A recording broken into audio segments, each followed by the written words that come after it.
The following podcast continues what?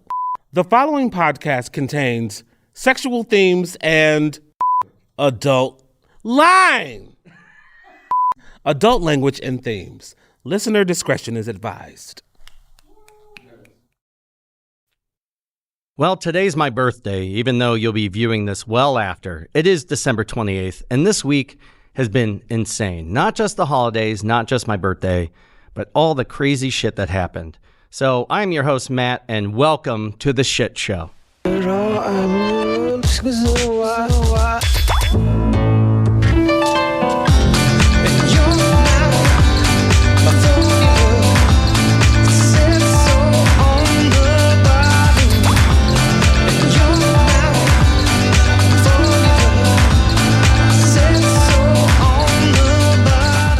There's a fifth dimension that is known to man. It's a dimension as vast as Nancy Pelosi's stock options. But that's too far, so we'll stay here in the third dimension, where we are going there.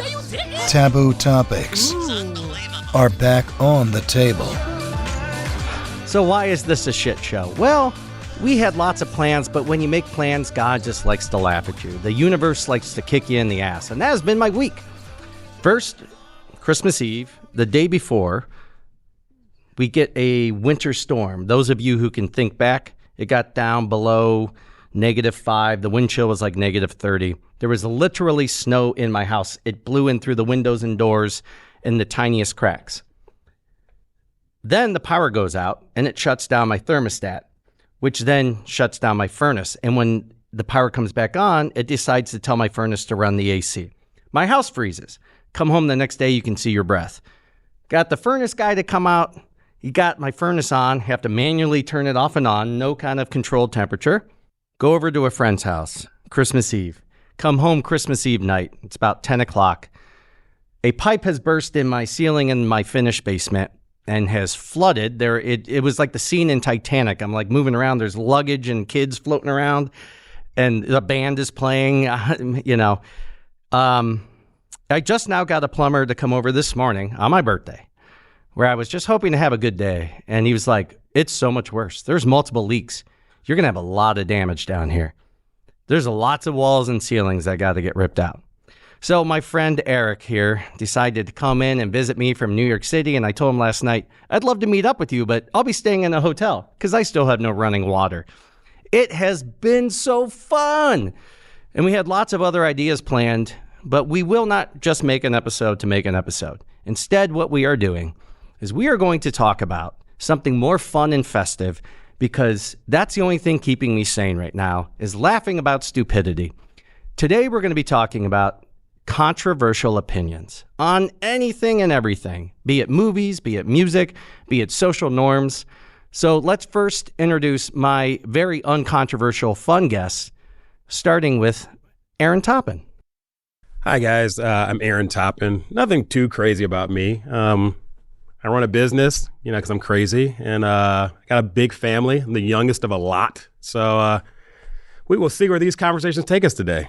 And actually, your business is really cool. And let's give you a nice little plug here. Tell us about your business. So I run an entertainment company. I want to make sure I always clarify, it's not a party planning business, because that's kind of a thing. Well, when I hear entertainment company, I think porn or strippers or something. We try to avoid that too. Maybe that's a new disclaimer we'll add. We try to help businesses and individuals throw parties and events. I mean, the reality is I always say that sometimes a party is the most expensive thing you'll ever do. So why not pass some of that responsibility on so you can enjoy it? Before we started recording season 2 in our studio here, Aaron and his team helped us throw an unveiling party for our studio, where you actually saw a little piece of it, which was from DJ Skrilla's performance of one of his songs, and it went off fantastic. Note to Matt, future Matt editor, when you sober up after the first of the year, add some photos in from that party, because it was really well done by Mr. Aaron Toppin himself. And to my left, you'll be hearing more from him later on in the episode.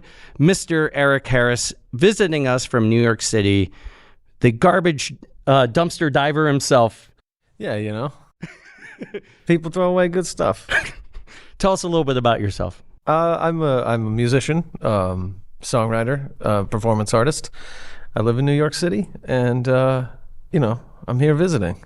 Like, I don't know what else you want to know. Where do you want to stay tonight? Well, I play it fast and loose with things like that. That Fast and Loose should be the subtitle of this episode.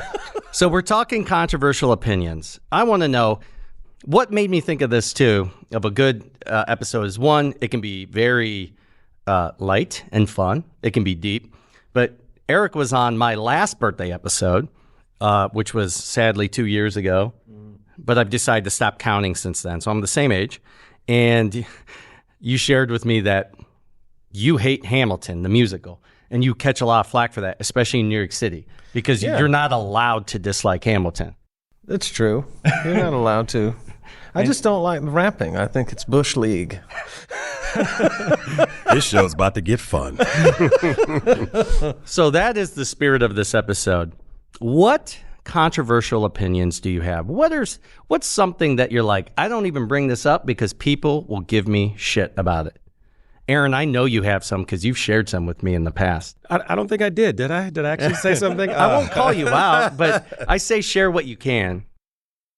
So I'll share this one. I will say I am part of a union, and I know unions are usually a hot button issue with a lot of people. I am not only part of a union, I'm also a steward of said union. So it's funny because when you look at unions, you think it's how many people does it really take to do said task? Right. And a lot of people are like it's a waste of labor, et cetera.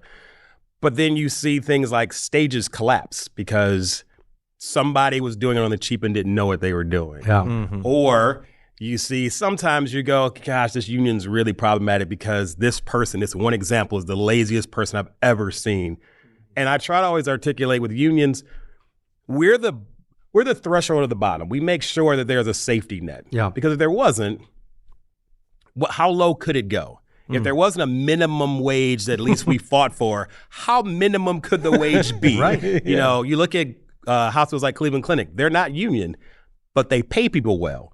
For the fear of a union could come in and change that. If that fear wasn't there, how low would they pay people? And so, unions are a necessity. They started out, like my grandfather was in the bakers union. They started out because if we band together, we can stand up to the man, right? Because you were taken advantage of. You didn't have health benefits. You weren't paid a livable wage. And we've seen it kind of tip to the other side in some parts of the union. And if you're anywhere around union people, you're not allowed to say anything bad about the union. And I don't think you are saying anything bad about the union, but I think it depends on what union, who's in it, who's the steward. And, don't do what you were fighting the man on doing. Don't become the man yourself.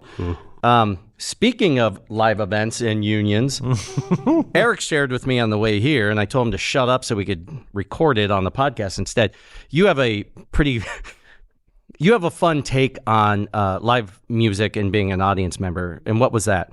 Oh, the sing-along, the tyranny of the sing-along. He believes he does not like being in an autocratic audience where he has to sing along and he has to do the performer's job for them. Well, it's not that I have to. It's never that I have to sing along. But that's the whole thing. It's like, especially with solo acts, especially with people with an acoustic guitar, they're like, okay, I'm going to teach you this song so you can sing along. I was like, and then all of a sudden, of all the people in the audience, me not doing it, if I choose to not do it, I'm the asshole here. Which is why you should unionize with the other audience members and be like, we will strike. Collective action. I mean, I'm kind of with you. I'll sing along for a little bit, but if I'm taking over the whole song, I need to back a little bit, my ticket a little bit. No. Yeah, I mean, why are you doing their job for them? Yeah. Do they not like their song enough where it's like, I'm only going to want to play this if other people sing it for me? And a lot of people who don't do it a lot make a really complicated part and then try to teach you the complicated part. I'm like, I'm not here for it. What shows are you going to? I mean, no, it's like he's like at an opera and he's like, okay, fine. I mean, if they're getting me to sing along with La Boheme or something, I'm kind of there for it. Mike, who's a performer over here in our crew, do you ever make people sing along with your songs? No. Okay. Would you ever want them to sing along with you? Yeah, that's the whole. He's that's being the nice. whole thing. If it's spontaneous if the audience is so enamored of your performance that they want to sing along and they know all the words. And if it has one of those like na na na na na na, you know, like everybody can get into it, but it should be self-evident. So I'll say, hey, I don't like it if I have to sing the whole song. Like, you know, some artists just flat out turn the mic out immediately once it starts. Don't like that. No. But I will say I attended a concert. It was an Indie Irie concert at House of Blues. Okay. And it was kind of cool from the artist aspect because it was like a new CD. It hadn't been out long. Right. And literally when the crowd started singing back, she started crying on stage because she had never heard it sang back to her. Right. So like if it's nice. an organic moment, I think yeah, it's great. yeah, yeah. But that's an Absolutely. event. That's an event. Well, so maybe that's the real issue. Like, it's like, You're tired of amateur artists who don't earn it. Well, not just that, but it's like you're trying to, like, somebody's trying to manufacture that moment. Yes. And I think, I hate it when that happens. See, it's less controversial now. You sold me. Okay. I'm going to boycott next time. Yeah, I'm going to be that guy in all the memes with the sign. I don't want to sing along to your song unless it's good. Yeah, not singing. That's a t-shirt. I'm not singing with you. Yeah, manufacturing the moment, though. Like, a lot of things grind my gears. That's why, you know, Family Circus. It's a great example. Like, nobody lives like this. Hold on, let's dig into that just for a minute. So we grew up in this very eclectic group of weirdos, and the shit that we liked was so bizarre, and it was like deep cut after deep cut. Like, you're 7 layers deep in this thing now. You're a burrito from Taco Bell, and they'll take you off the menu. And Family Circus, for some reason, became a running joke. And I think it was because we would take the comic and draw our own very offensive things into the comic. Yeah. But you hate Family Circus now as an adult, which I don't even know that it's still made. Oh, it is. It Okay. is. It's hiding there in the corner of the funnies. And you texted me specifically, you hate it because it is propaganda Wait, it's propaganda. for... All sorts of things. Jesus and that. What are your feelings on the ghost who's always there and is like, not me? I mean, I hate it. Okay, so you have no other opinion besides you just hate Family Circus. Or all the funnies. It's the cut and whole dry. thing. The arc of the funnies is interrupted always by Family Circus. It thinks it's cute because it's got the little circle. You know, it only has one panel ever. Yeah, it's usually one panel. Well, and this leads me to another thing. A lot of people are all assed up about transformative works, generally, when it comes to, you know, fan fiction and stuff like this. And, you know, like, people did Dysfunctional Family Circus, and the guy who writes it, who's like the son of the guy who originally wrote it, is like all upset about Dysfunctional Family Circus. Whereas in a lot of the funnies, like for Garfield minus Garfield, have you seen this? No. It's just, they just removed Garfield from all the panels, and it's just John having an existential crisis. It's amazing. And Jim Davis was like, "This is great," you know. Yeah. Did Garfield get Me Too? Is that what happened? Did he get removed that way? They thought he was racist towards Italians because he ate Garfield too do much something wrong that we didn't lasagna. remember? Like, I mean, Garfield is what we all strive to be. He's fat, he's lazy, blames everybody else for his problems, and he just eats pasta all day. He doesn't even have to talk. No, just I don't think he says everybody much. knows what he's thinking. That's the whole. So would you Persecuted go for his see thoughts. in the theater a live-action Family Circus if it came out? If it was made by like a David Zucker? I would hate watch that. Yeah. Okay, good to know. Coming to theater near you.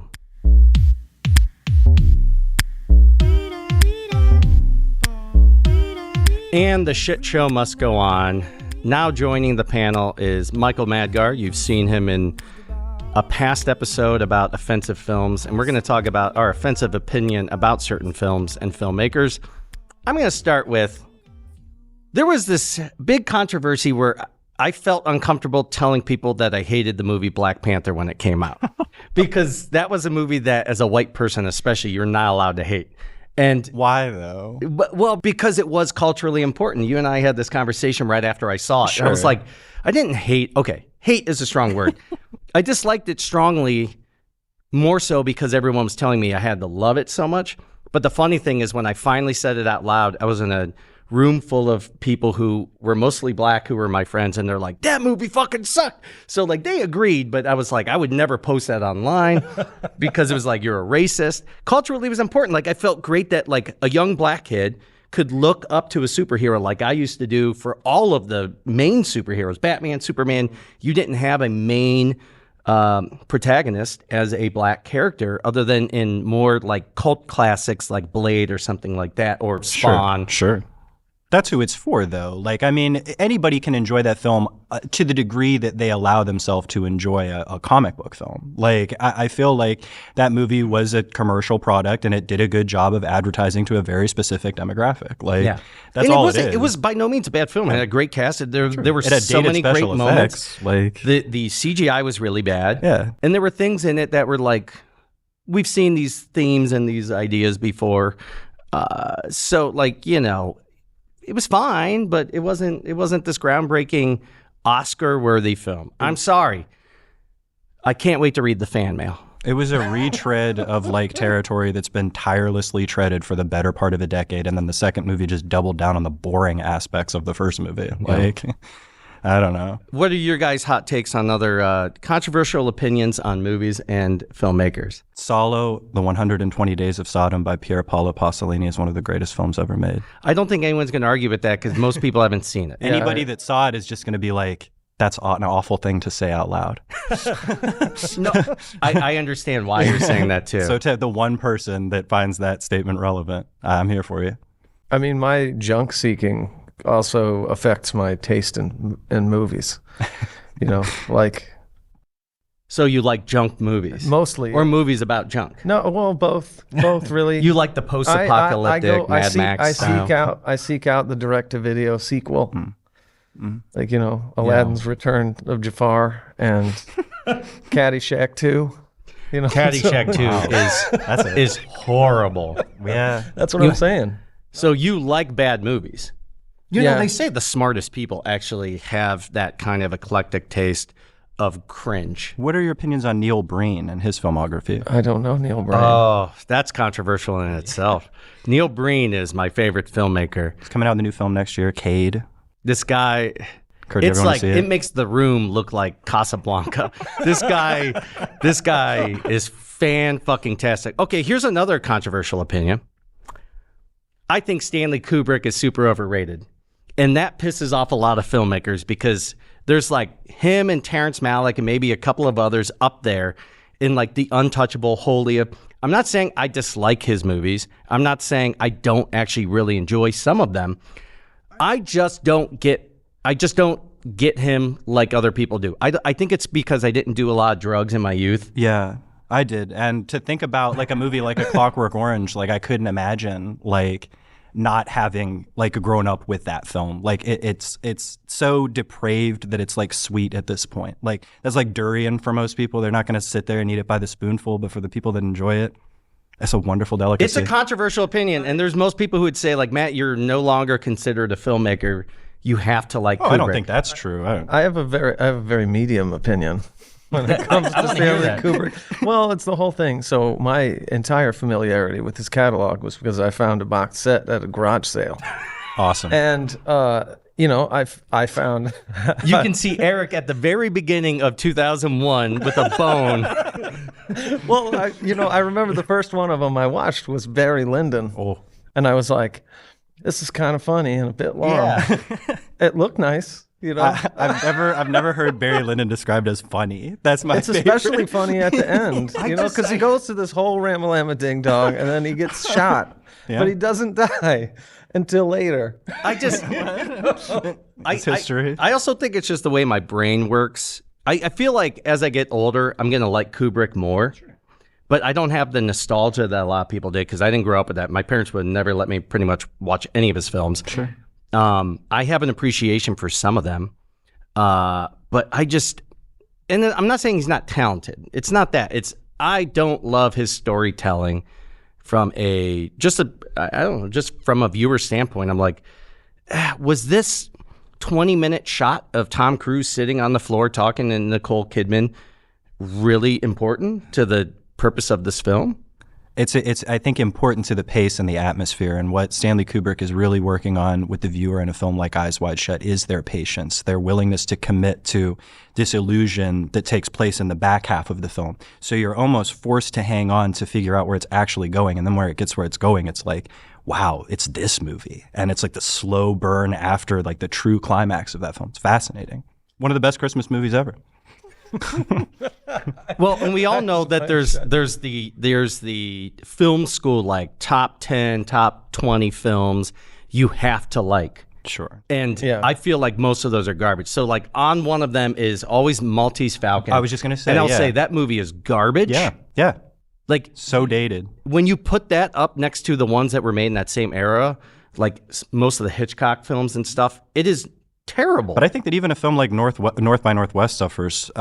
Rear Window is another film that's been troped so often and better that when you go back to watch the original, it feels like a slow burn, and a predictable slow burn at that, because you've seen all those beats play out over the years. But it was still a film as opposed to, Sure. and I mean, you're talking like a one scene kind of play. Sure. That could have been boring, where Maltese Falcon was shot like a play, and it's horrible. I mean, you take a film of that era, Alfred Hitchcock's Rope, that all takes place in like one apartment, and that movie, based on Jimmy Stewart's performance alone, could not be more fascinating. And here's an uncontroversial opinion that Jimmy Stewart is like one of the greatest actors of the entire history of film. 100%. He was way ahead of his time. He still outacts people to this day. It's hard to find somebody with that kind of just energy and performance skill. Andrew and I were talking about Daniel Craig earlier, and I feel like he's a guy that gives like Jimmy Stewart level performances. Like when he's really committed to the role, he can sort of transcend your kind of acceptance of him as James Bond, seeing him in like the Knives Out film. It's such a different character. Very different. different.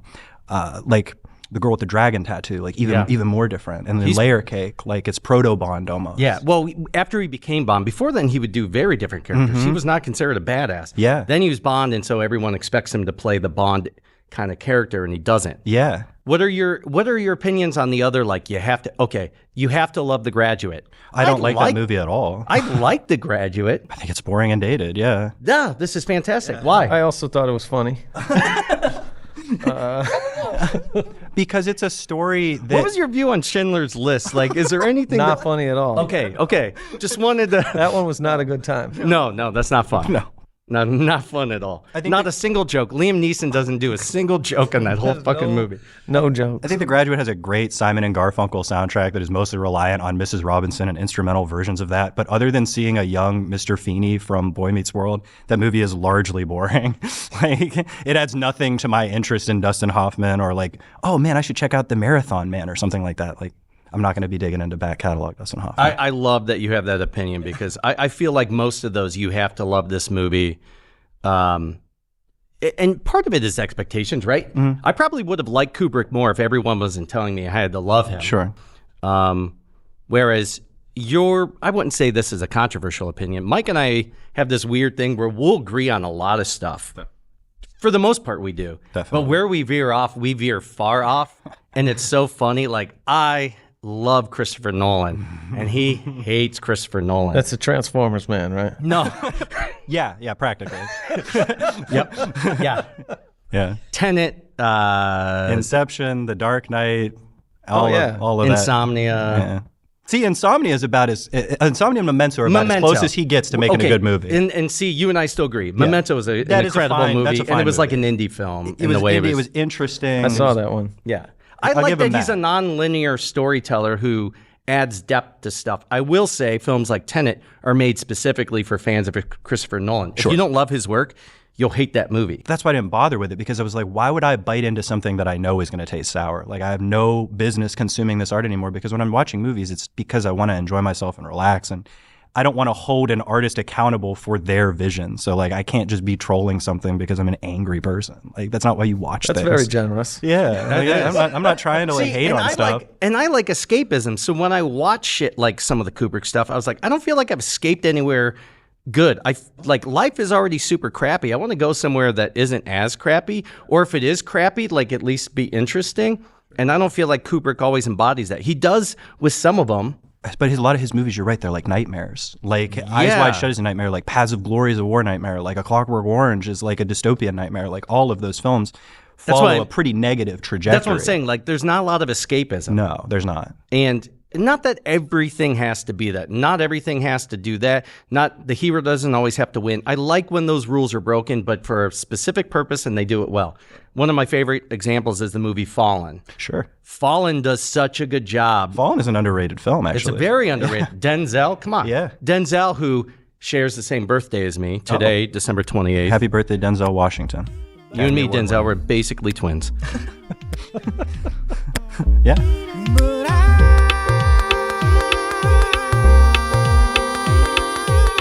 The shit show continues. I think we have food coming. Hello? Oh, hi. You could just bring that right in. Yeah. You're fine. Right here. Right here on the table. No one's... No. Are you wanted by the FBI? Maybe. Do you need a receipt? Yes. What are your feelings on The Rock, the actor? He's awesome. Oh, okay. Fine. What are your feelings? Oh, we were going to talk about how much he sucks. And ruin DC. And I ruin like DC. I like the Mummy. Or the Scorpion King, or whatever it is. Oh. In DC, but he's a good I'd watch him on mute, so. And in slow motion. Thank you.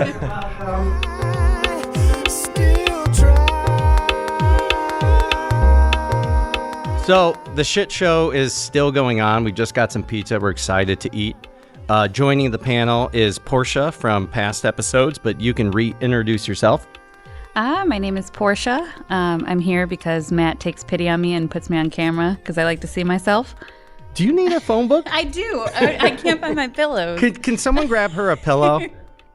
There's one. There were office chairs the first episode, and I still wasn't tall enough. I needed a pillow. Hot take, sex pillows, worth it or not? Not if you know what you're doing. Not worth it. All right. Good to know. Well, not when you're Polly Pocket. You can just fit in anywhere. So today's my birthday, as I've already mentioned, and I had to go to the BMV, which in Ohio, it's the BMV, the Bureau of Motor Vehicles, not Department. And they're like, okay, you got to take a new photo. First of all, I was amazed that I passed the eye exam because the older you get, your eyes just go to shit. Quick, too, right? But now I understand why Ohio drivers are so bad. The bar is so low to pass this fucking thing. They're like, what room are you in? I'm like, So they go to take my picture, and the camera is down here, and they have you standing. And I'm like, well, that's going to be a great angle. I've never taken a good driver's license photo, and this one might be the worst.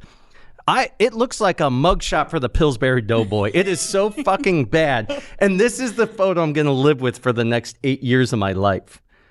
Oh, God. Is it 8 years now? Well, they let me renew it for 8 years.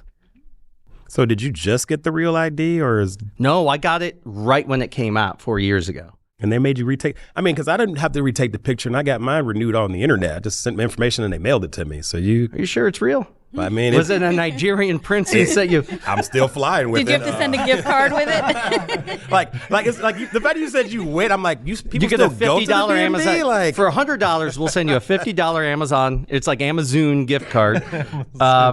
So, Aaron, you were bringing up a moment ago, you have a very controversial opinion, which I actually don't think it's controversial, but it's funny, so let's talk about it. The Rock flat out ruined DC. Like, I didn't know one man could take out a whole division like he did.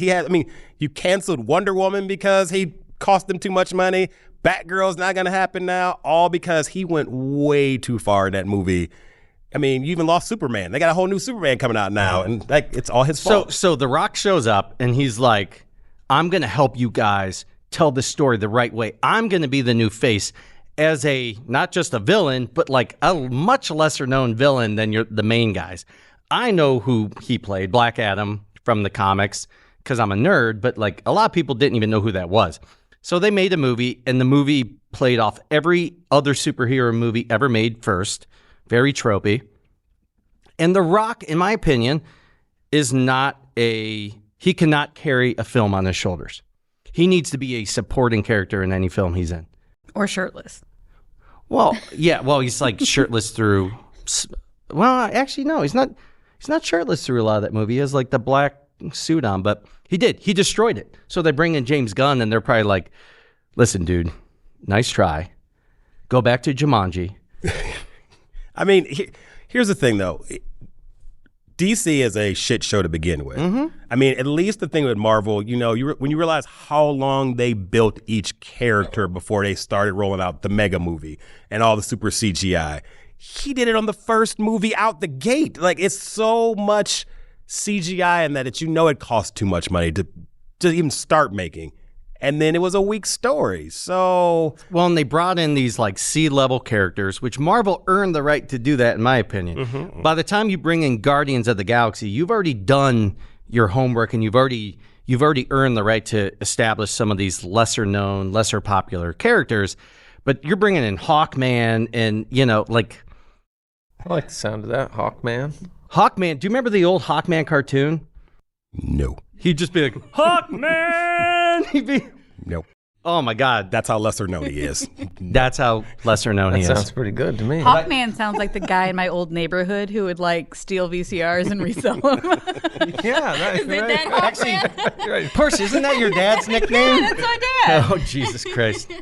Porche, we could do an entire podcast series just on your family and the way you were raised. Yeah. I would never put you through that. Actually, it could be good therapy, but... So one night at like 2, 3 in the morning, my dad had scaled the side of the house, climbed over the balcony, and come in through the, like the porch door. And I had a TV. Remember those old, fatback TVs with the built-in VCR? Oh, yeah. Those suckers were heavy as shit. And he thought he was just going to politely walk out of the door with it. And my mom and my stepdad come out, and they're like, what are you doing? Like, my dad's like, oh, man, it's cool. And it was not cool. So he was like, all right. Hawkman. So he decided he was going to, talk his way out of it. He's like, all right, you're right. I'll go back to sleep. My bad. And he's going to walk out of the door, and my stepdad's like, put down the TV. And he's like, you're right. Oh, my bad. So he puts the TV down. My hand. Oh, oops. And he's going to leave, through the door. And my stepdad's like, no, asshole. Go back out the way you came. And he made my dad climb back down the side of the house. Jesus Christ. Can we go back to the reference of the coming out of the window and kind of relate that to Santa Claus? Can we just point out how creepy it is that Santa is watching over people, checking in, they're coming in and out of your house through a chimney? He's kind of criminal. Yeah. It's really anybody else. You're like, this is breaking and entering. I don't think I like it. You're eating my food. You're leaving. I'm just saying, I feel like that story is got a little problematic to it. No. That's all. I think it started as a threat. Hey, this guy is looking at you. I mean, basically, Santa Claus is Jesus or God or anything. Is he's watching you all the time. It was a great tool to get kids to behave. I think it's great. Now and you he's got going to those break in creepy your elves. house. I was good all up to the breaking and entering. I think it was a good story until that moment. Then I it think was that's even better. This guy's going to break in your house. He's going to beat your ass. He might touch you places you don't want. He'll steal your TV. Yeah. With the built-in VCR. Wait, hold on a second. Have you ever seen Santa and your dad in the same room? I haven't now that I think about it. The fact that both of my parents are adopted. And not by the same family. I always feel a need to be they weren't Disclaimer number 1. Yeah. So Hold on a second, too. Your mom's black and your dad's black. They're each half. I just discovered that my mother is half too. And they didn't know that originally. My mother didn't, but my dad knew he was half. He knew that his mother was white. But I have siblings, but I'm the only one without other siblings, whole siblings. So we have more in common than I thought. I have a 4-year-old brother. I'm 35. We're all half people here anyway, so you're fine. So I decided to go through Ancestry. I had my DNA tested, and I wanted to know where I was from, and that evolved into wanting to know more about my family, more about people. So I thought it would be this beautiful journey of discovery. And it's my grandfather was in San Quentin. My grandmother, my father's mother, once robbed a bank with a note, went to jail, in jail, orchestrated a fire, gave her interview for the fire investigation, and walked out of the front door. These people are criminal. Traced my history all the way back to 1600 Scotland, and there's this castle, and I found a documentary on it, and they were nuts. They were blowing people up and poisoning people. And the whole time I was now when I get alerts from Ancestry, in my email, nope. I swipe that shit away very quickly. Don't have the bandwidth. They're still going to try to hold you responsible for your ancestors' crimes. It's like that 96-year-old woman they found from the Nazi Germany camp. They're going to be coming after you, be like, you owe us reparations. Yeah. I saw that and I said, there is no way in hell I'm giving you my DNA to live in the system forever. Well, like, I'm so because I heard, like, even if one member of the family gives, like, it just opens up Pandora's box for because they can't pinpoint who in the family, but they can pinpoint the family. Haven't they been finding serial killers that way? And stuff? That's really smart. They're definitely going to find if I blew a parking ticket, Colorado or something. You know what? But this is a good controversial subject. I've had people say to me in the past, but family is family. Nope. I don't believe that blood is thicker than water in the sense that family means everything. I think it's important. I wish, like, there's some family members that, I wish that I had a closer relationship with. But just because somebody is blood related, there are people in my life. Porche is one of those people. We're not blood related. Well, I don't know. I fucking hope not. We're not blood related. Knowing my dad. Do you know who your dad is? Well, I don't look exactly like my other siblings, and every once in a while I steal TVs, and I've never understood why. Because you're Hawkman. Yeah. Oh, poor DC. Porche is more family to me than some of the people who are blood related because it's somebody who has your back, somebody who cares about you and loves you. It's like you should strive to have those kinds of relationships with your family. But there's a lot of people who are like, but that's your mother. Mm-hmm. It's like that doesn't mean the same to everybody that it might to you. That person, because they're blood, has the ability to do far more harm to you than other people. And that's the thing, like, you have to protect yourself. And you are one of the most, like, sane people I know. And the fact that you've been through that, I will say, I have found that people You have bad judgment, by the way. Yeah, obviously.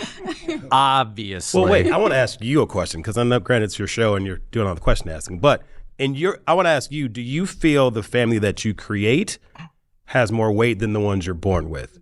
Because you really, let's think about it. We form our family. We form the people we want around us. And sometimes those are the people we care about as much. Sure. But you're still reminded that they're not your real family at times. But which do you feel is more important, the family you create or the one you're actually born with? I mean, that's an almost impossible question to answer because it depends on what you mean by important. I would say my blood family, especially because it's not like I'm estranged from them. They've been around most of my life, has more impact on me, or they have more ability to do harm or good in my life than those I choose. And there is this kind of underlying idea that the people you choose to be in your life, you could also choose to not have them in your life. Where the people who are blood, it feels like there's less of a choice. I will say, if I choose for you to be in my life, that's a huge deal. That means I've chosen for you to be here. The people sitting at this table, I've chosen for you to be here because I care about you, and it's returned. I feel like oftentimes in family, it is a one-way street. And there's, and even in friendships. And the older I get, and I feel like most people kind of get to this point where it's like, why am I putting so much energy and effort and time into these relationships that don't pay back at all? It doesn't have to be 50-50, but I want to be around people who give back what I put in, And to me, I don't know that I would say that makes them more important from a sense of they have more, power over you, whatever you want to call it. But if I choose for you to be here, that's a big deal. What do you guys think? Yeah, absolutely. There's a function of it that's hours logged, though, too, in it.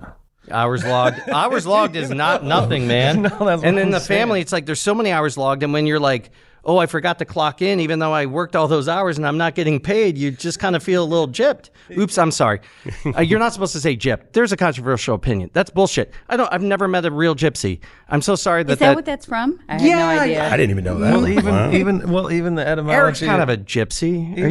Even the etymology of the thing is supposedly they were supposed to be the lost tribe of Israel from Egypt. Is that why they get pissed? Oh, I don't know. Don't tell I'm Kanye. not He'll sure. start using that word like a motherfucker. Cool. So it's funny. I learned a term maybe a couple of years ago, which one of my really close friends kind of used against me, which was great. Which was, she said, "I'm trying to get you to understand we do not have a transactional friendship." Oh. And I think a lot of times people get kind of caught up in, oh, you came to this, I need to now come to So that. Or she you was did this to me telling that- you, as in, I don't want you to worry, we're not transactional friends, or saying you're treating this transactional. As in, like, you don't have to look at because I did something for you, you are required to do something back. Yeah. And a lot of times, I mean, That's a big deal. I try to go into most of my friendships just is I'm here because I like you, I love you, but it's a cool relationship we got, and that's it. It's not because I did this. And then you said, Matt, I'll show up on your podcast. Can you give me a ride later? Usually I But say you only guys on aren't Wednesdays, but transactional it's friends. You're friends with benefits, right? Or am I? That is not incorrect. I mean, technically, that could be said the same way. What are these benefits? You offer dental. which after a certain age you do need, and it's not cheap. It's No expensive. shit. But yeah, but it's just funny when you look at that. I think a lot of people struggle with that. And family can often feel transactional. Yes. Well, I came to your Christmas party. You need to come to my thing. Or especially if it's like presents. Yeah. Oh, you bought my kids this, so I'm going to buy you this to make sure we're even. That I'm not saying there's no place in your life for like colleagues and stuff. Transactional kind of relationships sometimes are where you need to keep things. But that's in lieu of an emotional relationship where you actually care about the other person. Porche and I had this conversation not long ago because she was like, well, I can come do this. And I'm like, you don't owe me anything. Like, this is a friendship based on the fact that we care about each other, not because you came to this with me, I'll go to that with you. And that's the point. Like, to have somebody say that is sometimes qualifying the relationship is this is not one of those. I mean, because let's go back to that Christmas example. Again, I'm the youngest of 6, so lots of nephews and nieces. I don't have children, but I was buying gifts like crazy for everyone. And they all buy one for you. And getting none on the reverse. Oh. So it's, that was an internal feeling because it's transactional. If I'm doing this for your children, why can't I get anything back? The response is, you don't have any kids, but I'm still spending. Yeah. So even though that transactional friendship or relationship isn't actually sometimes real, that perceived thing that can come into play and cause ripple. And we've all felt like we're on the short end of that stick, right? Oh, definitely. Like even when we don't want it to be transactional, there's still an idea of like, you're kind of taking advantage of my willingness to give and to go out of my way. What I'll say is the easiest way to figure out which relationships are valuable and have that emotional connection, start building boundaries. If it pisses the other person off, it probably wasn't a good relationship. And I've learned that the hard way over the last couple of years, where I'd start telling people like, hey, I feel like there's an expectation for me to do this for you. But if I ask for something like that, it's not returned. And then it's like, whoa, what are you trying to get out of me here? It's like, if you're not able to see things objectively at all, and when I ask you for what I put in and it offends you or bothers you, this is not a good relationship anyway. So seriously, anyone out there, if you really want to see which ones of your relationships are good or which ones are toxic, put boundaries in place. Put boundaries in place where it is saying, I feel like I need this out of a friendship and I give this in return. It sounds transactional, but the reality is there are people who will suck the soul out of you because you're willing to give it. I want to add on that. If we say like there's enough length or time on a relationship as a friend, if someone may hours logged, I believe there was the term. Hours logged, that's it. That's how I see all my friendships. So, but if you have Numbers. hours logged and you feel like someone may be missing that, or they're not getting that, or you're not getting the same, sometimes just saying it. I mean, one of my extremely close friends, I was able to say to them one time, like, I feel like I can invite you to do stuff you never do it on reverse, or I have no problem bringing over the drinks or the whatever, but you don't do that. And just that conversation made them go, like, I didn't even realize that was the case. Yeah. And then they fixed, I don't say they fixed it, but then they changed. It became conscious. That's so right. sometimes I just mean, saying that or bringing it to light is helpful There's too. no one who I care about who could say that to me where I would just be like, screw you. I've had somebody say that to me in the past, and it doesn't always dawn on you because it becomes so normal, part of the friendship routine. Mm-hmm. So Well, I think this is a good time to bring up a time when I asked you for something and you turned me down and it really hurt me. I asked you for $200 and I had the opportunity to buy a projection TV. Jesus Christ. These are inside jokes that no one's going to get. But let me just tell you, if you understood the joke, you'd be crying because it's so funny and stupid. Someone present day is selling. We know in modern day Hawkman, And this guy, like Eric, I think he dumpster dives. He finds garbage and he tries to sell it online for lots of money. Oh, boy. Let's talk about music.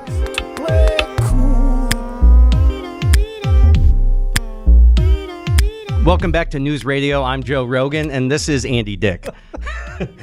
Hey. So for the shit show episode, our friend Eric Harris is in town, and he goes by the moniker E.W. Harris. That's right. And if you remember, if you listened to last season, he played us a live, wonderful melody over a Zoom call. And this year we have something even more special, which is he's going to play live in our studio here in a few moments. So let's talk a little bit about our musician spotlight of this episode, Mr. E.W. Harris himself, the man, the myth, the Yeti. So you live in New York City, and you travel around. So like, you know, you and I were talking during COVID. You're like, things are messed up, man. Like I had a full-time gig. I was playing every night. Yeah. And then it was hard to go out and play. Absolutely. And then you got back into it, obviously, as things kind of ebbed back a little bit. Totally. But then you also travel. You were just in Europe playing, right? What was that? Well, I've been doing these sort of DIY tours of Europe for a long time. This one was actually, I got a few different things from promoters and whatnot, you know. But it was 9 countries this time. Do you remember which ones? I think so. Do you remember going there? I do remember going there. I played in a castle. That's pretty awesome. I played in a castle. I played in a Georgian manor house. Nice. And those were both in Ireland. I played at a place called Fred Zeppelin's. I like that. Yeah, that has been, it's like a time capsule. It's been completely unchanged since like 1995. I thought you were going to say since like the 1600s. Oh, no. Because when I think of Europe, like that's the one thing we don't have over here. You know, our oldest shit is like maybe 300 years old. Yeah. You know, you go to Europe and you have things from like centuries and centuries ago. No, this was a bit more of a contemporary reference for me. The ancient times of the 1990s when mullets were cool and pedophile glasses were anywhere you looked at the store. That's true. Even the drugstore. So I remember like you started more folksy, and then I remember when you started doing more like techno, kind of like adding some of that shit in there. How would you describe your current sound? I'm told by music journalists not to say this, but it's eclectic. I did on this European tour, did a lecture at university in Olomouc in the Czech Republic about this, and it turns into a hot take very quickly.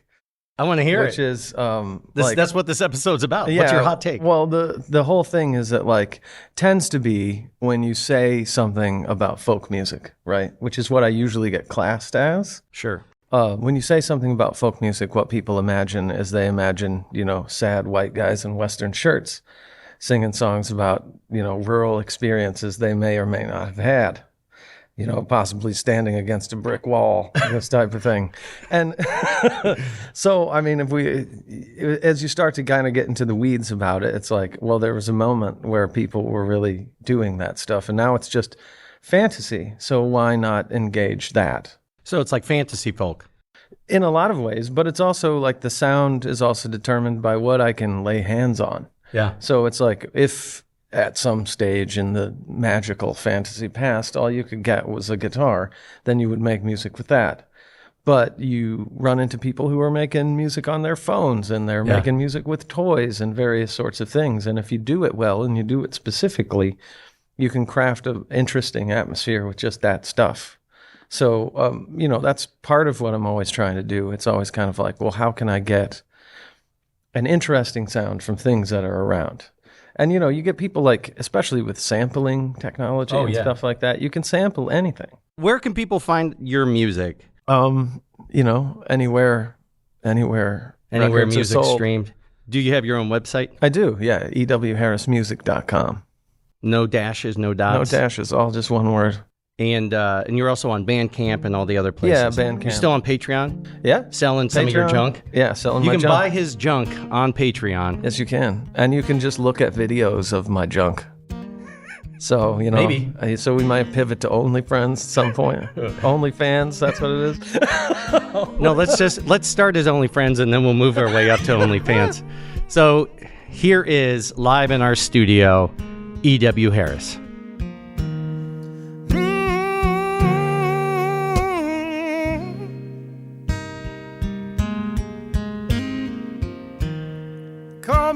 hammer hands, 'cause their skulls all break.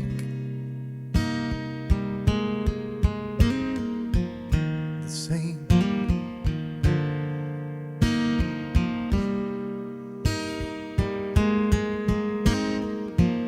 They call me old hammer hands, 'cause I can't pronounce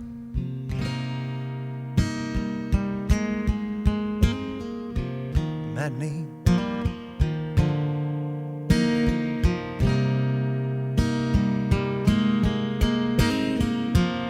They stick a fork in me, oh, eventually.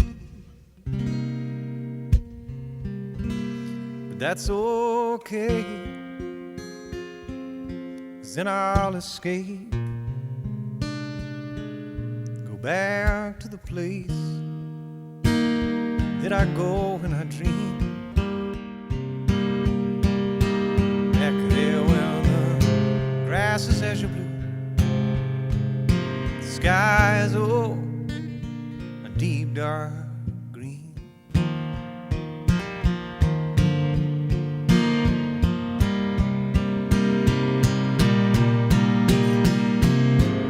Some people calling me a killer,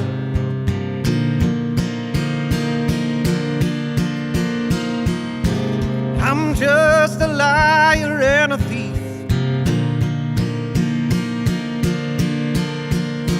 Handing faith to you, well, that's just something that I do, oh, for money, 5 days a week.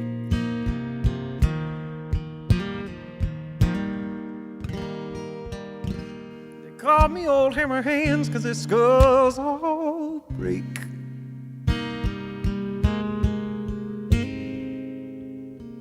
The same. Welcome back from the musical break. We have joining the panel for the second part of this episode a familiar face and voice from an earlier episode on the generation gap. Please introduce yourself to our audience. I was the old guy. Yes. Oh, and I'm also Peter Toomey, but happy to have him back here. What are we talking about today, Peter? What would you like to talk about? I think one thing would be, why is everything so black and white? And I don't mean race. I mean, why does it have to be either yes or no? With the exception of, happy birthday, by the way, you are a year older. There is no doubt about that. See, I mean, that's black and white, okay? But other than that... No, the science is still out on that. Joe Rogan told me that if you listen to Aaron Rodgers, the doctor, he will get you to understand how aging can be a very different thing that's relative to each person.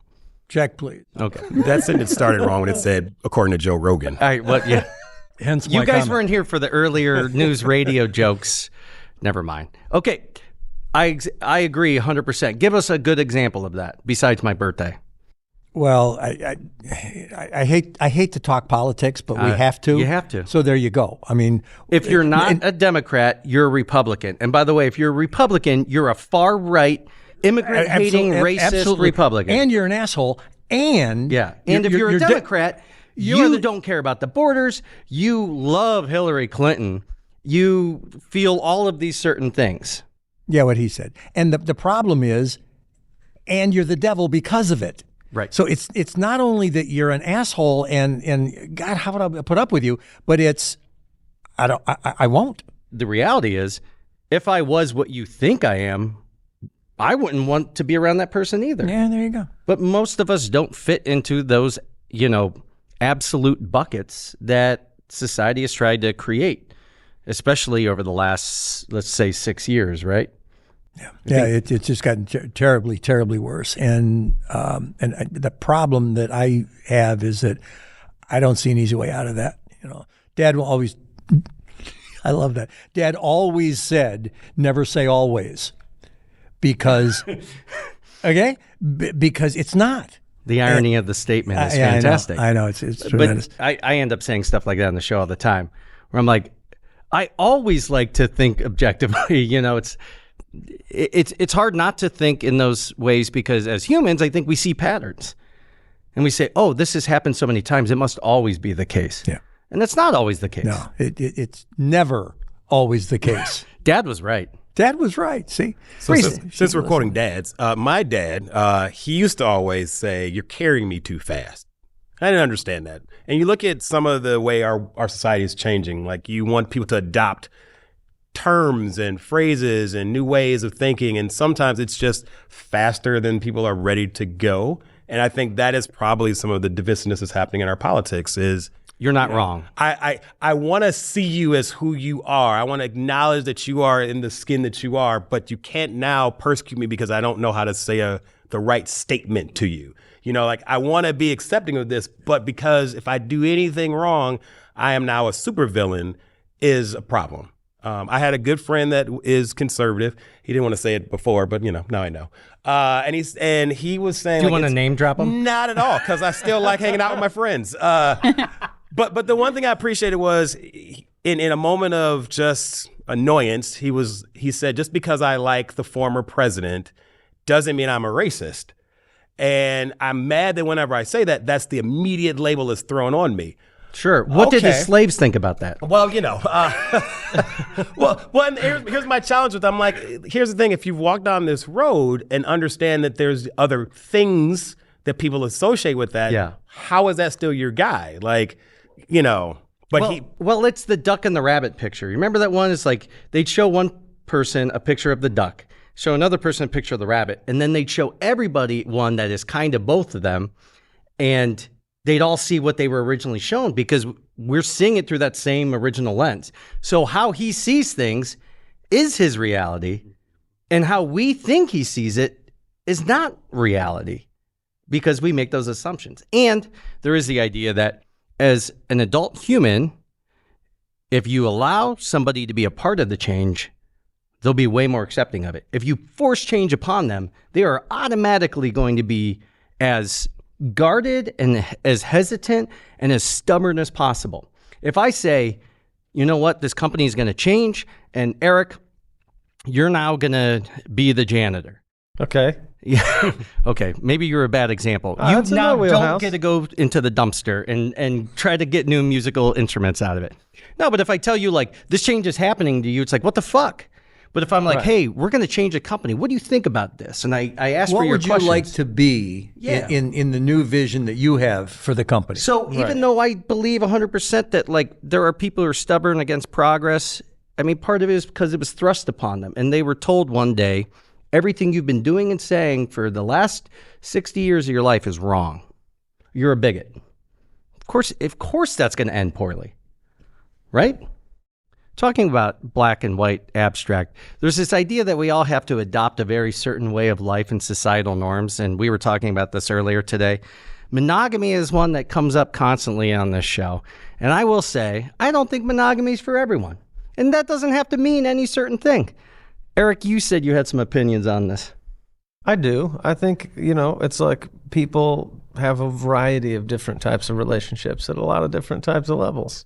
Yeah. Like why it seems like a function of control to make that operate along, traditional lines. And you guys hearing that who are more old school are like, what the fuck's he talking about? Because you weren't part of the change. But Peter, what if I was like, you could have sex with any different woman you want on any given night? I can, but not today. I happen to agree with him. See? Although that is not my background. That was certainly not my upbringing. But we talk about gender norms. We talk about, personality types. We talk about work, patterns. My dad, worked at one company. Thank you very much. There to there, took his retirement and went home. I had half a dozen jobs. So we're saying all this stuff could be different for different kinds of people. Why not the way that they form relationships? To say that that's the only possible way for people to be happy, I think is expecting. I think it's really hard in this society to think that way because everything is built around the idea of conformity to monogamy. I think it's really hard because you would have to completely unlearn everything you've been taught from day one, which is if someone loves you, that means you can't love other people, in this kind of romantic love. But there's a lot of people, and we talked to Erica Smith in a previous episode, who live in this lifestyle who actually can manage multiple relationships. And it's hard for us to accept that, especially those of us, Peter, who were raised Catholic. Because although they're always talking about the Holy Trinity, and I guess this whole time I thought that was something else. Different story. No. The holy thruple. The holy thruple.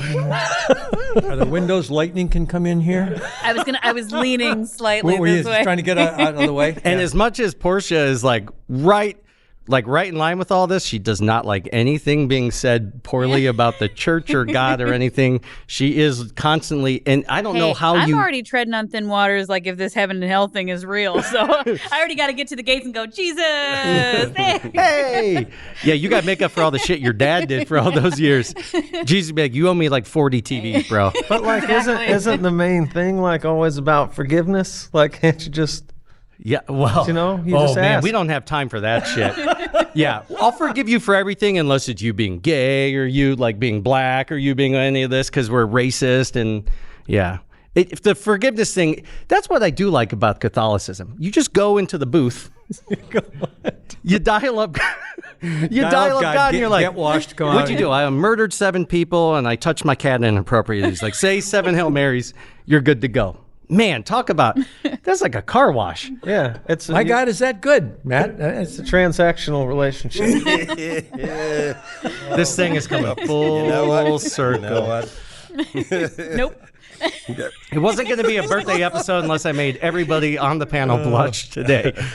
Speaking of, there's somebody who I'd love to see blush, but I think it's impossible. He is coming up next. I can't wait to introduce him. You're going to recognize him. You're going to be so happy to see his beautiful face.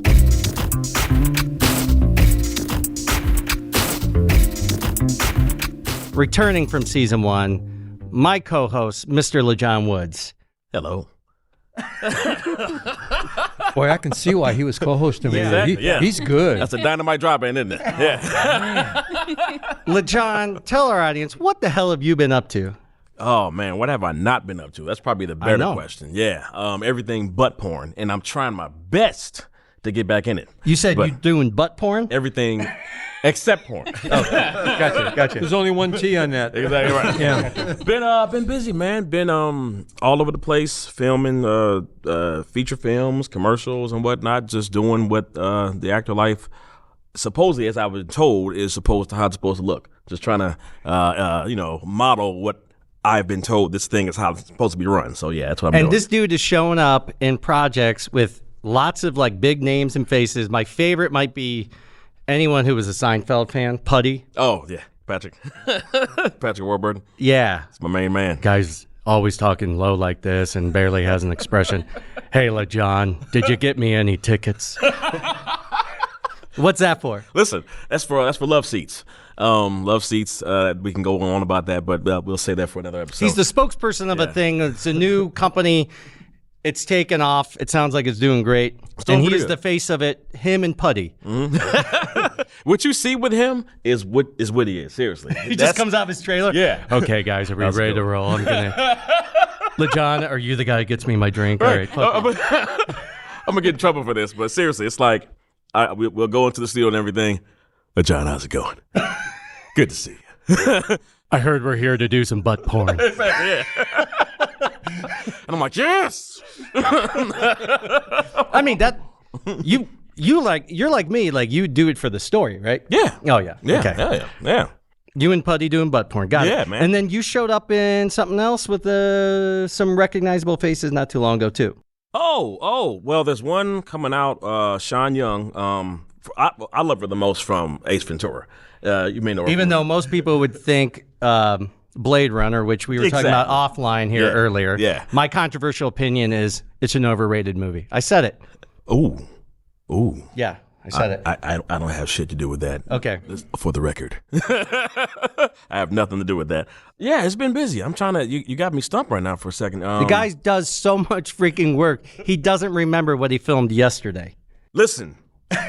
That shit's been happening. Yeah. And I'm like grateful to say that. I'm not trying to like sound cocky and over cocky, but it's been happening. Like, okay, I got recognized out in Vegas. And this guy was like, oh man, that was this and that and everything else. I'm like, hey, thanks a lot, man. I'm like, I don't know what the fuck he's talking about. Okay, was this a white guy? Black dude. Okay. Yeah. If it was a white guy, he could have thought you were anybody. Yeah. He like, you and The Rock, man. You guys keep making those movies. Jumanji, bro. You're much taller than they told me you'd be.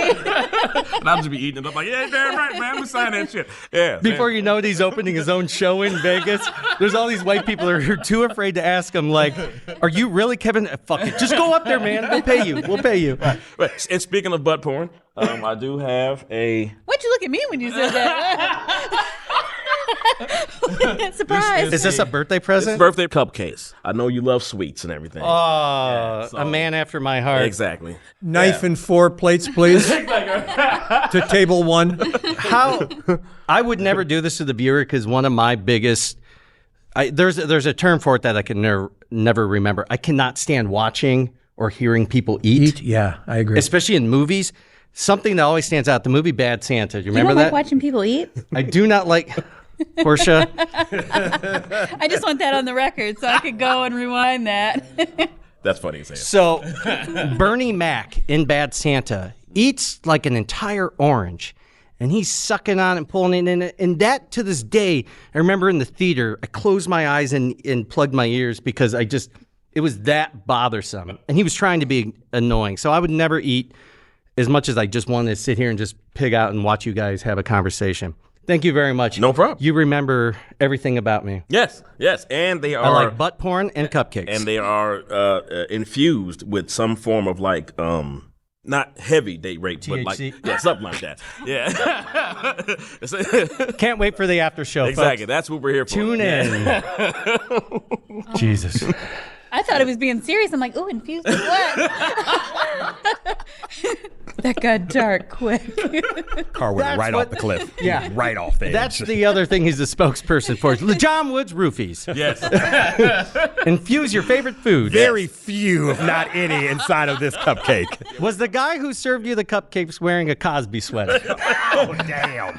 Well, we put them on the table and all of a sudden start feeling good. And then they go, mixed it with Joe, put it into the bowl, and everybody's happy and having a good time. That's who I saw you in the trailer with. You and Bill Cosby. That's who they thought you were in Vegas. Oh, man, yeah. They thought you were Theo. Theo! So why did you get D's in school? I'm sorry, guys. Welcome back to the shit show. That is the name of the episode. Someone's been mighty quiet on the end, Mr. Peter Toomey. What are your thoughts on Bill Cosby, cupcakes, and roofies? I'm just kidding. Don't answer any of those questions. The trifecta. Exactly right. LeJohn, do you have a controversial take on any opinions that you've shared many over season 1?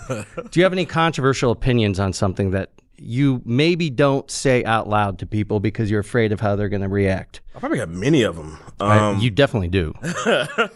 And this was the homework. I apologize. This was the homework, and I apologize that I didn't LeJohn's controversial opinion is that homework's overrated. Exactly. Yeah, Can I say I love that you answer that like a kid who just got called and they didn't do their homework? Let me repeat the question back to you. Give myself time. And slowly. Yeah. LeJohn, what year was the War of 1812? The War of What year was the War of 1812? Well, that's a damn because question. the War of 1812, And it was quite a war. we can come back. Yeah, we might have to because I want to nail this. I want this to be damn good and something that's super going to make people uncomfortable, make them really think.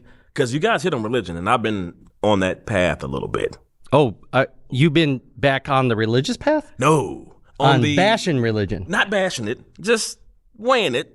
Like, So tell us about this journey you've been taking. Were there 2 sets of footprints in the sand? It was 3 of them. We had a good time. That sounds more like LeJohn. And that would be the Holy Trinity. Exactly. Okay, now tell us about this. Are we? Yes, we're going there. Are we going there? We're going there. Oh, damn. Okay. All right. I've been having a God struggle. I really have. I feel you. It's just in the black community, for instance, there's this saying where, and I'm certain my brother over here knows, one black person will say to the other person, I have no. Oh, yes. And you just put a lot of weight on me. I hope I know now. All right, now dig this. One will say to the other person, God is good. The other person will finish by saying, all the time. All the time. See, I know. See, here we go. I apologize. Yeah, so that can't be right. that can't possibly be true. Logic would say otherwise, right? Logic would say otherwise. So, and these aren't my actual words. These aren't necessarily coming from my mouth. I've heard them before, repeated by somebody else. But I'm on the path where, if indeed there is a God, he or she, it's impossible for them to be all good and all powerful. It's just impossible. It can't be. Because that same statement of God is good all the time, I dare you to walk up to one of the parents of the children who just got slaughtered in a school shooting and say, hey, don't worry about that because God is good all the time. Doesn't work. The idea that everything happens for a reason, kind of, the white community would say something like, right, it's all part of God's plan. God's plan was not to give your kid cancer and that kid to die. Free will is why it exists. And it doesn't mean that that is untrue, but there is a missing giant piece of the puzzle there that logic would say suffering, and especially for like innocent children and animals and things to suffer, would not say that, like this idea that no matter what happens, it's part of the plan. No, I mean, sometimes shit just happens. It's funny that you and I probably went on a similar journey at the same time, because during COVID, during the last like year and a half, I'm like, it challenged me to really question whether or not I believe in any kind of higher being, because I'm like, how could somebody be okay with some of the shit that I've seen happen just in my own community, let alone the world? Yeah, I mean, we'll go back further than that. We'll talk about slavery. We'll talk about the Holocaust. Yeah. We're talking about people who this God or the religion was beaten into them literally and suffered for the duration of their lives from birth to death.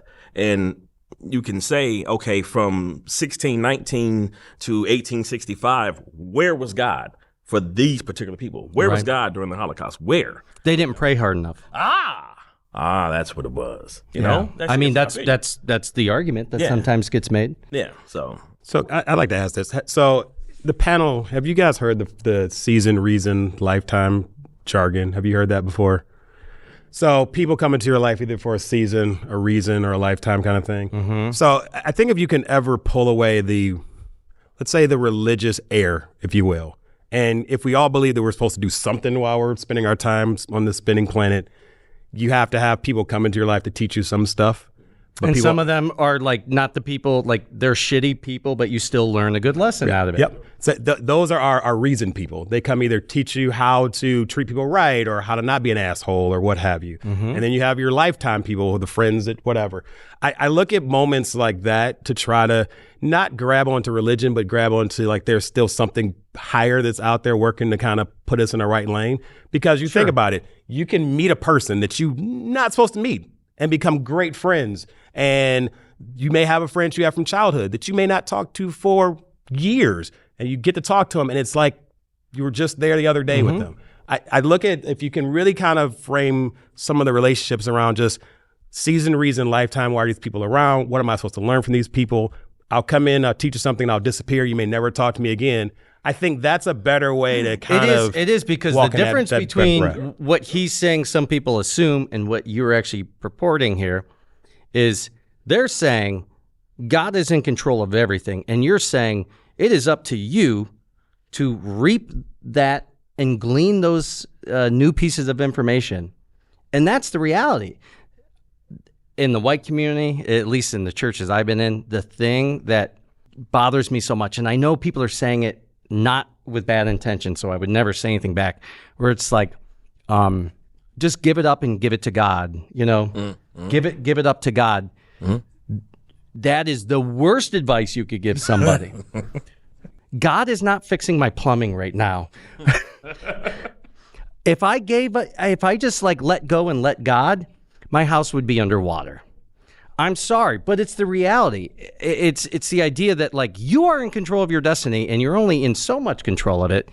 But the idea, I guess it's, you like the idea of maybe we're not all just floating out randomly in space, that there is some connectivity. And I don't think I would disagree with that, but it's not, you're on a path and this is destiny. Well, and I would observe too that earlier you said that the plumber came in and said, I'm surprised you're as calm as you are, you know, given the fact that your house is totally hosed here. So you took the opportunity to have a reaction to that, make a decision that I could be either screaming and, cursing God because I've got, rugs flooded, or I can go, fuck this. Okay, get the plumber, do something for yourself, not sit there and wait for Moses to come in, wave his stick and clean all that water off your floor, but instead made a decision, called the plumber, and then and some people would say that is proof that God is there. Because you took the opportunity to make a decision for yourself. Because if God just did everything for you, life would be too easy. There. And I would further submit that the plumber came away from, oh my God, yet another burst pipe call. This is my 30th of the day. At least this guy wasn't bitching, screaming, yelling, and pitching a hissy fit. You made his day better.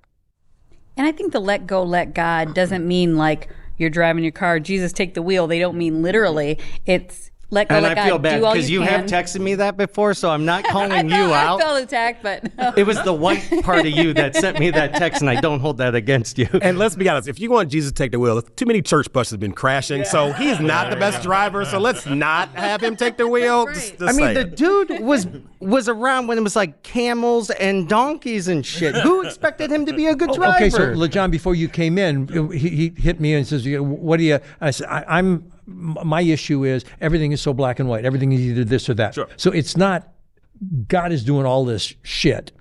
It's not human beings are, we're all in this together. Yeah. And all of us have some responsibility and all of us have some opportunity to learn and to grow from the seasons that I go through, from the reasons that have come into my life and said, Peter, don't be an ass, and and I think that there's where I can feel some presence. Well, some presence, yeah.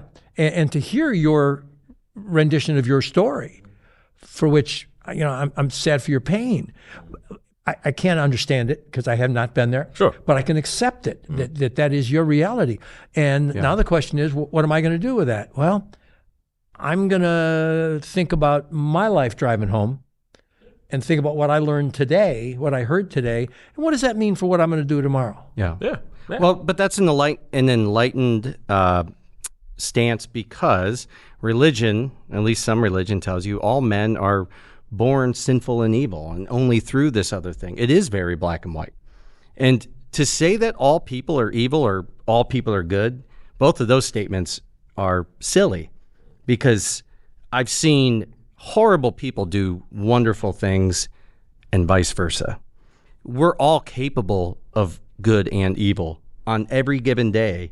And that's where it's like the idea of let go and let God. No, you got to do the work. And it's, if you can walk away from it with some kind of semblance of faith or a relationship with a higher being, I think that's a beautiful thing. And that's where I'm at. I'm trying to get back to that point, but I have lost a lot of my earlier life's ideas and ideologies on that. What about necessary evils, though? Like, there are certainly necessary evils. I know, I like to think I'm a good person. These are necessary very evils. Necessary. But like, what if there was a woman who is just an absolute asshole and she's a terrible person? You're not going to keep calling me out. and what's her number? Exactly, right? Nice looking lady and everything, but just a terrible person.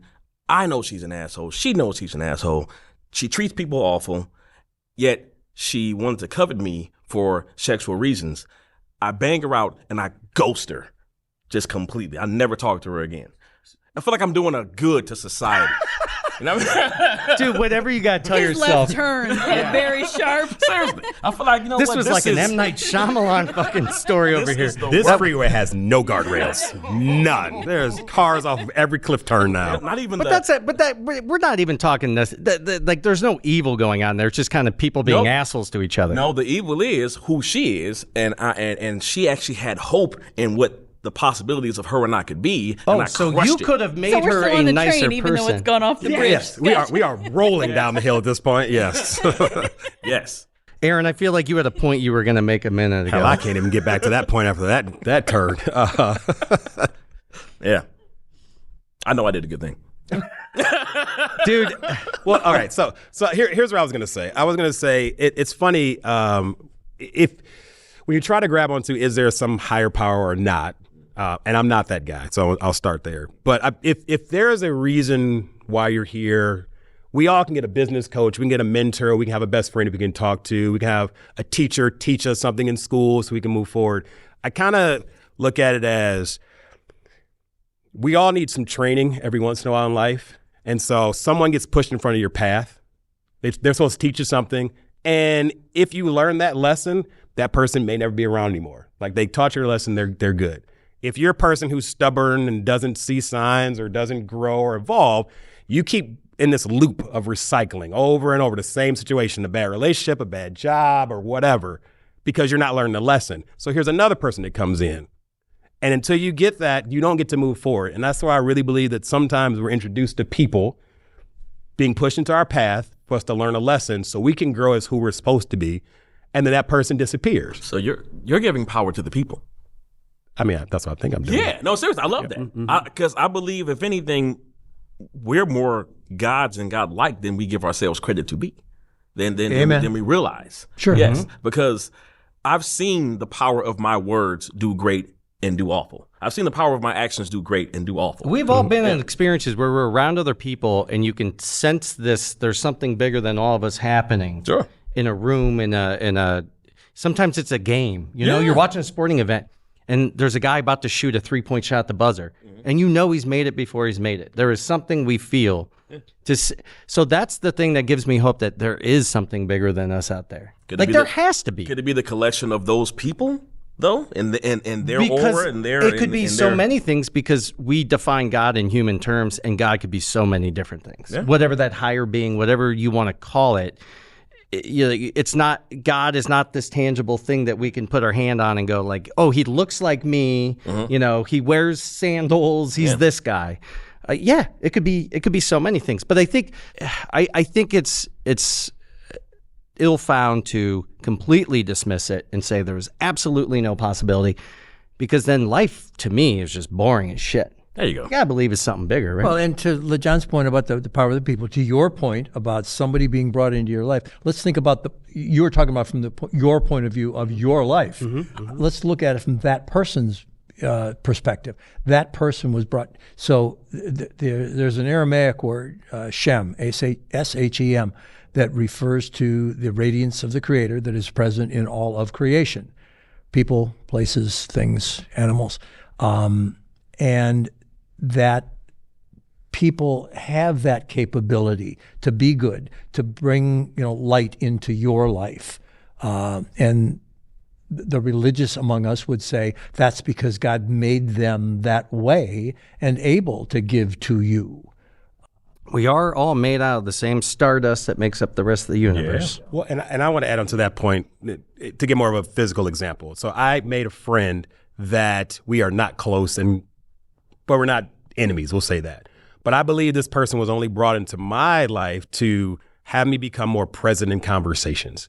Like the one thing, you watch them be terribly. No, not even going down that road. It's literally the thing. Are we name dropping someone else? Not again? at all, because I won't do that. His name's Matt, and he hosts a podcast. But you think like now, a lot of us, we are all on cell phones. How many times are we in a conversation where we would just flat out pick up a cell phone and just start texting mid sentence? And this person was able to bring into my life, just be present with who you're talking to.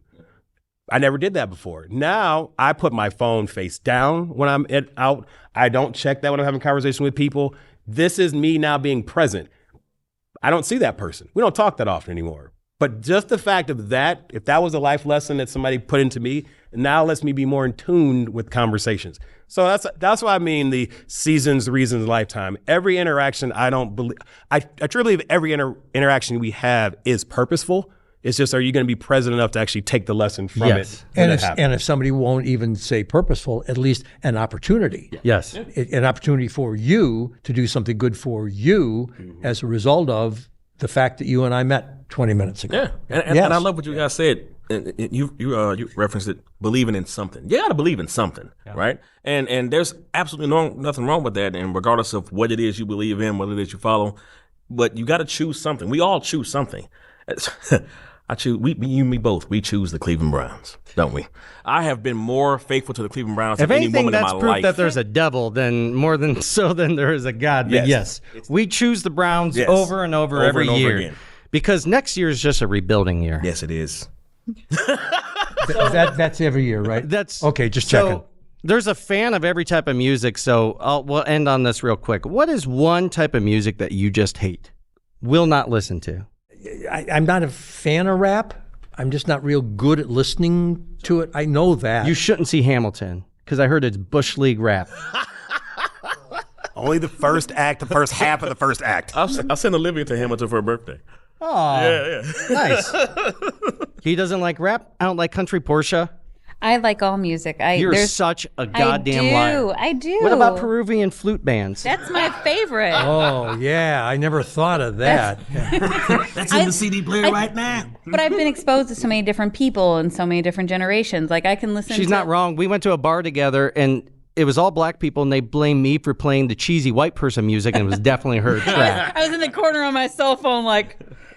I was like, blame the token white guy for playing some, I don't even know what it was. Did you pay the extra for the touch tunes to jump I everybody? did. Yes, Yep, she I know you did. absolutely Yep. did. LeJohn, is there a genre you're like, not my jam? I am a metalhead. I know that. People don't know that about me. That's one of those hidden things about me. I can't stand death metal. I can't stand that. It's like, it has no purpose to me. It really doesn't. But You've never been deeply angry. is that what it is? Because I've been in the car and cranked it up. Yeah, I can't. Aaron, I know you like to be the least controversial guy on the panel, but come on, there's got to be one style of music you don't listen to. So I'll say this. I secretly don't like that I like pop music every once in a while. Okay. Like, you will never hear me play it. You will never see me sing or lip sing along to it. But you're always bringing sexy back. But by myself, man, let me tell you, that is a genre. But yeah. So, Portia, you like opera? I do. I like polka. Like, because I used to work in a nursing home, so I like it all. EDM? Mm-hmm. You don't even know what that is. ASMR, BRB, LOL, TTYL. It's all in my wheelhouse. Well, this has been The Shit Show. Thank you for joining us. Hopefully, you'll see me again if I haven't just started combing my hair with my shoe. This has been a great episode. Thank you, everybody, for showing up. Thank you to E.W. Harris for providing some wonderful music, even though it wasn't polka or death metal. And now you can also go to YouTube and find us at The Going There Podcast, or you can go to thegoingtherepodcast.com for links to all of our socials, all the great places. You can still see sexy pictures of LaJohn Woods, hopefully clothed, but if not, that's just a special treat, and that will be proof that there is a God. We'll see you next time. While you're at it, give us a rating, share with a friend, and subscribe.